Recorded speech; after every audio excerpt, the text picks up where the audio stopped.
Hey, everybody, and welcome back to another episode of Build the Culture.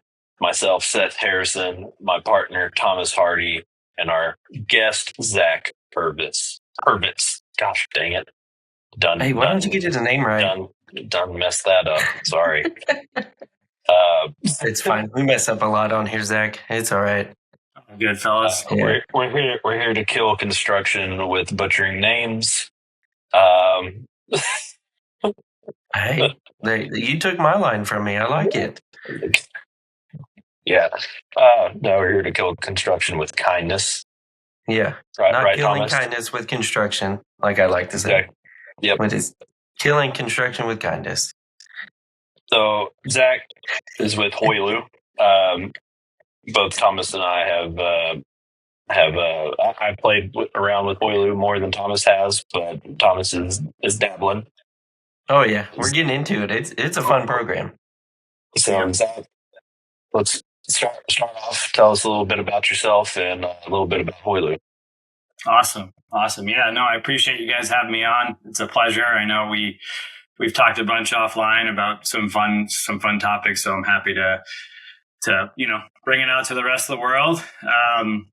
Yeah, I know, before I start, we were joking a little bit before. It's like we have, small, medium, and large when it comes to beard sizes here. I got a little bit of work, Hey, I got in trouble for shaving mine off or trimming it because it was long, and then I got in trouble. Yep. But my wife and my kids like it shorter, so we're going to keep it a little bit shorter. We're not going to go Seth size this time. Yeah, I'm not as skilled on you know what I mean. It gets scruffy, and I still need to learn the ropes when it comes to managing it. Right, keep it all dialed in. Like it is a lot of work. It's a lot of effort. Yeah, I'll tell you that. So anyways, I appreciate you guys having me on. So as Seth mentioned, my name's Zach. I'm with Hoylu, and for those that don't know Hoylu, we're a construction planning software company, specifically focused on lean construction, I would say, but a lot of folks use us for a variety of different activities. It's kind of a cool story, right? How Hoylu ended up in this space. So we were founded in about 2017, and I've been with the company from the beginning. And in the early stages, we were really focused on just general purpose collaboration.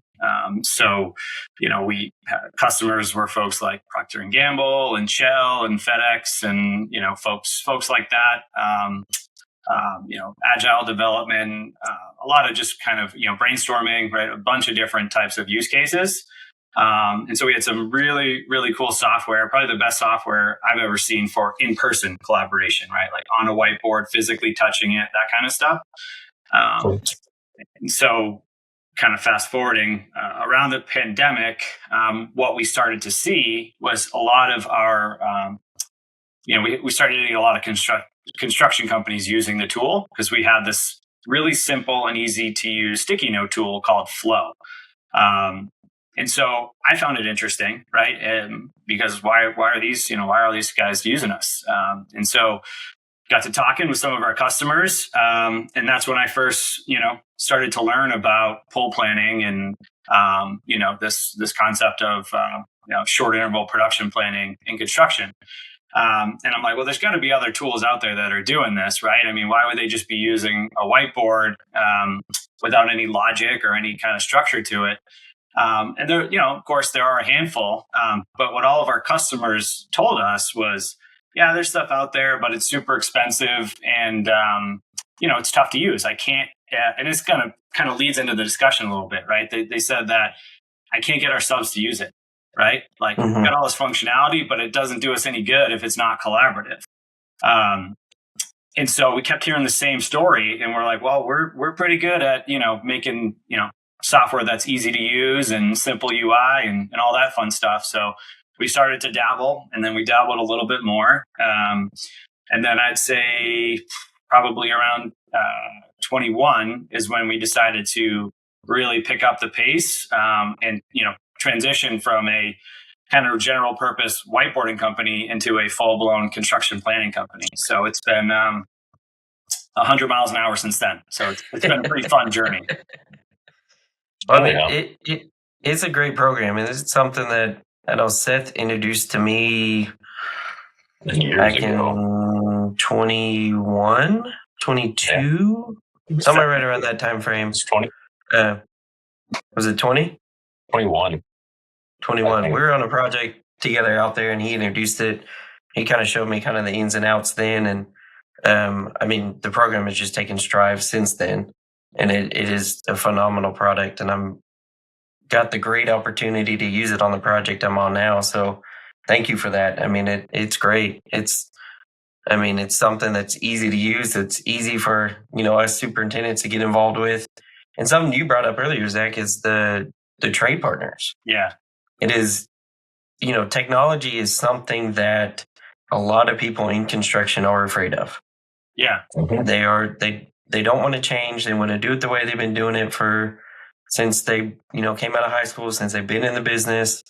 And you get a lot of younger superintendents like Seth and I are in here who are really trying to push the technology, and not necessarily push it, but use the technology more. So it's more efficient for us in our day-to-day lives, and more efficient to get stuff out to our clients, our trade partners, and everybody else around us. Mm-hmm. And the simplicity of Hoylu has made it very easy for trade partners to get involved, clients, for my project managers to get involved. And it's, something simple that I can use.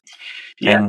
I mean, I think that's something that is kind of, I'm relatively new, right? I'm maybe 4-5 years in the space. But I mean, that's probably our biggest competition, and that's not a knock against our competitors, because I would argue that's their biggest competition as well, is this kind of, we'll call it fear of adoption, right? Or taking one step back to kind of, learn a new process, to take 3 steps forward. Mm-hmm. Like you said, people are so set in kind of doing things the way they've done it. It's funny. I had a conversation with someone yesterday, and they were like, "Yeah, this is phenomenal. This would help us so much. This is great." And then and then they said, "Well, but at the same time, we're just probably going to keep doing what we're doing." And I said, "Why?" And they said, "Well, because this is what we're comfortable with, and we don't have time." And I'm like, "Okay." So you got to make the time. Yeah. And that's, absolutely. I don't know how to crack that puzzle. So it's hard. Yeah. It's not something that, in my mind, I don't think it's going to be something that's going to change overnight. Yeah. It's going to take time. It's going to take effort. It's going to be, using these products and going at it and slowly just implementing these on the projects where people get used to it. It was the same with Procore. Yeah. When Procore first started and everybody was starting to use it and getting your submittals in through Procore and doing all of that. But if you stay consistent and you stay with it, a lot of people will start to follow. Yeah. I think the other piece of it too, and I'm curious, what you guys, how you kind of see this one is, if it's difficult to articulate the value of like dollars, right? Like if you use that, it's going to save you $1 million, right? If it's difficult to kind of draw that line, then I think it's harder for people. It adds to that kind of resistance. If someone's like, "Oh, I'm hesitant," but I'm like, "I guarantee you it's going to save you $50,000. They'd be like, but I think, the value is sort of different for everyone else when it comes to not just Hoylu, but just lean planning in general. How do you guys kind of justify that or kind of think through explaining the value? I was going to say, it's hard to explain the value of what we do. It's hard to explain the value of how lean affects a job and works. But the best way I have learned to I'm trying to think of a good word, not necessarily get somebody on my side of the fence, but it's staying consistent with it. Yeah. It's showing them, it's not necessarily like a KPI. It's not necessarily a graph that shows, hey, your job is this amount of money, is going to save you this amount of money. It's not that. It's a consistency in showing them on the day-to-day aspect of how it works and how it helps. Yeah. And then one day you'll see a trade partner, and I deal with trade partners a lot. You'll see them one day a light bulb will go off in their head. They'll show up one day and it'll click. And it'll be like the most miraculous thing that they've ever experienced in their whole life. Once they figure it out and it clicks in their brain, they're saying, hey, this actually does help. It does work. It does make your life easier. You get to go home on time. You're not working all these hours. You're not having to do all this extra stuff here and there. Yeah. It's just so they can, it kind of a roundabout answer to what you're saying. It's just being consistent with it. Yeah. Yeah. I mean, Zach, like, we'll bring Green Hill as an example. Like, don't know if you remember Michael Piscopo, right? Don't throw him under the bus. You've already named him. I'm not going to throw him under the bus. I mean, he's not a great guy. He's a great guy. He's not but what I'm going to say is he can be a little resistive to change, right? And like whenever I said, hey, I told him like, hey, I'm using Hoylu, so make room in the budget. I'm using it, and he was like, well, what is this new stuff? I was like, well, we'll do like a whole training thing. Don't worry. And like as the project went along, like he was like, he slowly broke down. Like he was like, man, actually, he was like, this is like really easy to use. So I was like, yeah, like you just gotta find that breakthrough to where they try it. That's and like whenever I say try it, I don't mean just do like a little trial play around in a sandbox. Like try it on a project. Do it. Like do it. But that you gotta find that little, you gotta get past that little threshold to actually trying it. That's the tough part for some of these guys, because I mean, like I know, like we're a unique company in the fact that every superintendent and project manager, we all have our we have the freedom to choose what we want to use, what makes our lives easier out in the field, whatever. And I got to remember to be still. Sorry, guys. I was about to say, you look very comfortable in that recliner. It's very comfortable. I lost my train of thought. So we get to choose what we want to do. Yeah. And these other companies, they're forced to use these platforms. So you're having to deal with, their leadership to try to get them to change from what they're doing. Yeah. Right, Zach? Yeah. No, I completely agree. And I agree with you as well, Thomas, right? I mean, the second, and I've seen it before too with some trade partners, all of a sudden it just one day it clicks and they get super excited. And then, recently I've actually seen a lot of, specialty subcontractors reaching out to us out of the blue, no idea who these companies are. And they're like, hey, we were forced to use you guys on, this hospital project or whatever. And we didn't like it at first, but now that we're through it, we want to see what we can do to try to use it within our own company to manage our own projects. And for me, when I hear that kind of stuff, I'm like, we're doing something right, Yes. If it's kind of trickling down that way.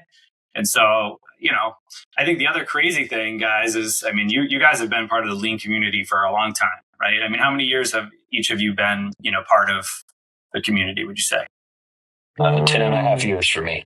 Okay. Well, you know the exact date too? I started my lean journey August 14th, 2014.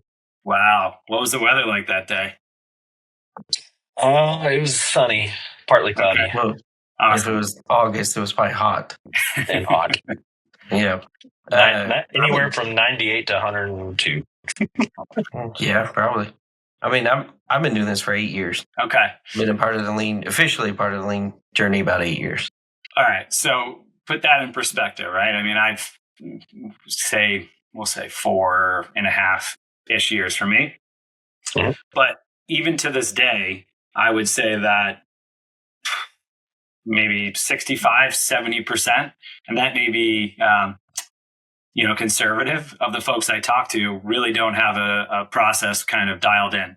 And they're not necessarily going digital. And if they are, it's Excel and, something like that. And so what that tells me is, as crazy as it sounds, is we're still early. Like you guys have been in this for 10 years and like people still, there's a long way to go still for people to kind of figure it out, which I think is kind of cool. And I want to add on to that too, because you were saying that, some people, they don't have their process down. I'm going to tell you now, I've been doing this 8 years and Seth's been doing it 10 and a half years since August 14th, 10 and a half years ago. That it's always a continuous improvement. Yeah. That's the beauty of doing lean is you're not going to be doing one thing for forever. Yeah. Because there's always a newer and better and creative way to do it. And Zach, like you guys with Hoylu, y'all started off as something completely different and have continuously improved to make yourself to where you're at now. And you guys are going to keep doing that to adjust and see the new things and new ideas and new processes and new ways to do things. Because, I don't know if I ever will be set in a way of I'm going to do it just this way for the next 30 years. Yeah. Because that's how you get stuck in the rut. And that's how construction has gotten to the point of where it is. Yeah. Where the processes are so bad that it's so many time wasters, so many extra stuff that you don't need that, and going along with you too, Zach, is that, yes, you guys are early on because it's going to change to where construction is going to be completely different here in the next 10 years. Yeah, that's well said, and it's kind of proving the point we started out with, right? It's people are, this is how I've done it for forever, and I don't care if it's right or wrong, or if there's better ways. Like this is, works for me. Projects get delivered on time, and no need to improve. Go ahead. I was going to say I would have loved to have been a fly on the wall when they went from corded drills to battery operated drills. Oh yeah. And love to have been on a job site during that time. Yeah. Just to see how the reactions of everybody was then. Right. I can't imagine. Must have been way different. It's crazy. So like where my head's going right now is like, so the people that are hesitant to, move into a software, a new technology, whatever, I think they're afraid that whatever that technology is going to make them fail. And that's a good point. And it's not going to be the software that makes you fail. Yes. If you're going to fail, it's going to be some other factor that, that if you planned properly, and you didn't, like, there's no way you could have seen it coming. It's going to be a factor like that. It's not going to be, well, the software, y'all did an update for 3 days, but we couldn't use it or whatever. No, it's you weren't using a tool, period. You just had someone out there shoving, a schedule down everybody's throat, and that schedule didn't work. Because it wasn't validated with anyone. I completely agree with you, Seth. And I know this is off the cuff, so I'm going to kind of throw a curveball in here just to switch it up. You mentioned schedule, and it got me to something else, right? We're coming from completely different worlds, and something I hear a lot of different opinions on that I'm curious to kind of hear how you guys think about it is, right, you have your master schedule, okay? That's your contractual obligation, right? That's what you have to communicate with the customer on. And then you have, your working schedule, your pull plan, your short interval production, plan schedule, however you want to refer to it. And I hear a lot of different opinions on how people kind of think of those two things and what's right and what's wrong. And so I'm, curious how you guys both, how you think about those two things, how they should play with each other. Maybe just talk a little bit about your philosophy on that. Yeah, I'm going to go. So master schedule, always going to be there, but So that original schedule, whenever you do your pull plan, it goes back into that schedule, and either here's our master. We put in a pull plan, right? And everything in there can be an accordion, right? It can move out, move in. I don't care what the master schedule used to say. If this is our milestone now, this is our milestone. But we need to start planning for that next pull plan of this milestone, and we got to make sure that accordion in there works that fits inside this. So everything in between that we're doing or planning on is just validating that we are going to make what's in our master schedule. But we all got to agree to how our accordion's playing along the way. Okay. Yeah, the validation, that's a good word for it. I like that word. I mean, I was going to kind of agree with Seth. We're kind of on the same line, just thinking of it a little bit differently. The master schedule, you get your beginning and your end, and then everything else in between is what happens out in the field. And so that's where these softwares and stuff like that come in handy, where you can adjust and move things left and right and stuff like that. You just got to make sure you stay within that, beginning and end time frame. And if you're starting to go over the end of the time frame, that's where these milestones that Seth is talking about, you can start identifying those milestones and say, hey, okay, we are going to be longer than our original schedule because of these certain reasons. And you can see that out, predict it out further in advance than what you could before by just forcing that schedule, that master schedule down these trades' throats of, hey, we got to hit these, this end date here. Well, everything else in between, we can break it down into smaller milestones and be able to identify a more accurate schedule from our day-to-day perspective. But then overall, you still can get a more accurate overall schedule with those smaller increments. The accordion that Seth is talking about in there. I like that. That's a good way. We should do that. We should say we play accordion all day long. I like that. That makes sense. I haven't heard that yet. So I've never thought it in the fact of playing it all day long, but yeah, that's pretty much what we do. I mean, yeah, if you think about it, because things are changing constantly. I can give you a prime example right now. The job I'm on, we were geared up, ready to go start demo today. And yesterday at the hospital I'm at, Joint Commission showed up. They did a surprise inspection. They're like, hey, we're here. And so the hospital that I'm working at, they shut us down for the week. Oh, wow. So now I got to go in there and we can adjust milestones and stuff like that and see where we can make it to still make it at the end of the project. And so, okay, so in that scenario, Thomas, without pull planning, never mind Hoylu, right? Without pull planning or lean planning, however you want to, I don't care if it's on a wall, doesn't matter. Like, how would that be handled in a previous life, right? Will you just take the master schedule and say, oh, we're delayed a week, and you just push everything out a week? Or is that pretty much the thought? Pretty much. Yeah. That is the thought. It's saying, okay, you have all these X amount of days. Now we're pushed out 4 days for unforeseen circumstance. So now shove that schedule another week. Yeah. Yeah. And then that's how it is. But the way I can do it now is like, I can adjust some things here and there to make it to where maybe we will make it still at the same end date. Or now it might be 2 weeks because let's say the demo crew, they got scheduled on another job next week that they're already there. So now we got to push it another week. And so that's kind of that accordion session that Seth's been talking about. Kind of look at day to day, week to week to see where you can, And the difference, kind of a time check for you, Zach. You get 2 minutes. You said you get a hard stop at 10. I can go like a couple minutes over. Okay.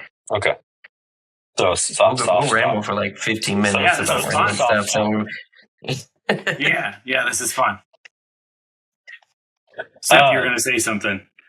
Yep, I was. See if I remember. You forgot it. Yeah, probably. No, so where I was going is the difference is like old school, like they're making decisions in a silo, right? Like, hey, we're pushed, or you know what, if we have to end on the same date, I'm going to force so and so in here, and then then you're going to start causing quality issues, start pulling things out of sequence. It's just going to be a nightmare, right? And then by the end of it, you're going to be in full on firefighter mode. And then with pole planning in general, you have all those trade partners in the room. Everyone's saying, hey, you guys, we had, let's just call it, say we had like a week of weather delays, right? Like, look, owner is like begging and pleading us to still make the same time. Like, hey, what if we bring you up here? Can y'all work together in the same area for like this many days? Would you be able to get out ahead enough where they can follow in behind you? You can validate all that with your trade partners, and everybody's getting into the same boat instead of you rowing your own off in a different direction. That's the main difference. Yeah. I like it. I do too. Yeah. Awesome. Well, I say this is a good spot to end it. Yeah. I know it was a quick one since we got a hard stop or semi-hard stop. Yeah. Soft stop. Stop. It's that mushy stop. Yeah. Can we do it with the mushy? Yeah. Mushy stop. Yeah. Mushy stop. So, Zach, where can people reach out to you? Yeah, so you can reach out to me directly. You can find me on LinkedIn. My email is zh@hoylu.com, so pretty simple. But yeah, if you're interested to learn more about the tool and kind of see some examples, I'm sure, Seth, you wouldn't mind if anyone who's watching this, if they wanted to see how either of you guys are using it, I'd be happy to kind of share some examples from there. But exactly. But yeah, you reach out to me, go to hoylu.com, watch some videos, check us out. And I appreciate you guys bringing me on. This was fun. If you ever are strapped for guests in the future, I'm sure there's 5 or 10 other topics we could kind of, shoot the shit about. Absolutely. So, absolutely. Most definitely. Dude. We'd love to have you back on. Awesome, guys. Well, go ahead. I was going to say, Seth, don't forget to put the link in the bio. Oh, the link will be. No, it'll be on the post. Put the LinkedIn link in the bio too. Yeah, I'll tag Hoylu, I'll tag Zach, I'll put their website on there, whole 9 yards. You're very kind. You're very kind. My kid will be excited. I was dropping her off at school, and it's the YouTube era, right? And I'm like, she's like, "How's your day looking, Dad?" I'm like, "Well, I'm going to be on a podcast." She's like, "Oh my God, that's crazy." I'm like, "Will I see it on YouTube?" And I was like, "I think so." I think so. She'll see it on YouTube. So there we go. Absolutely. She'll say my dad's famous. So I appreciate you giving me some points here, guys. You can go to Career Day. Yeah. And just say you're a YouTuber now. I'm a YouTuber. Yeah. That's awesome. It's just the life we live, right, fellas? I love it. So Zach, are you familiar with how we end these things? So let it roll. You show me the way. All right, just look at the camera, and that's all you need to do. All right, it's pretty simple. It's literally on the next. Oh, gosh dang it! It's good. Catch me.